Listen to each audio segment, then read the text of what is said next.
इथे ना मस्त पोळ्या बनवून घेतल्या होत्या आणि तिच्यासाठी ना एक तूप लावून बनवते मी आणि चांगलं राहतं तूप सेहसाठी ना हड्डींसाठी बी चांगलं राहतं.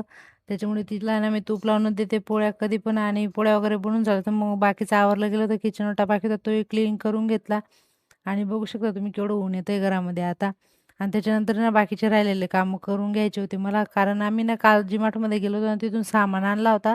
तो पाहिला बी नव्हता जसा तसाच ठेवून दिला होता. मग तो सगळा व्यवस्थित ठेवून दिला जागेवर आणि त्याच्यानंतर ना संध्याकाळी झाली होती आणि आता आहे ना पडदा मी लावूनच ठेवते आणि खिडकी लावून ठेवते कारण आहे ना तिकडनं खूप ऊन येतं आणि खूप गरम होतं त्याच्यामुळे आणि डायरेक्ट संध्याकाळीच उघडते मी कारण फ्रेश हवा पण घरामध्ये चांगलं वाटतं त्याच्यामुळे. मग खिडकी वगैरे उघडून घेतली आणि त्याच्यानंतर नाही आता यांचं काही काम नाही स्वेटरचं. आता ठेवून दिले काल धुवून घेतले होते मी आणि आज मस्त सुकून गेले होते ते. गड्या घालून त्यांनाही ठेवून दिलं होतं. राहिला होता तो स्वयंपाकमध्ये खिचडी आणि सोयाबीन बनवले होते.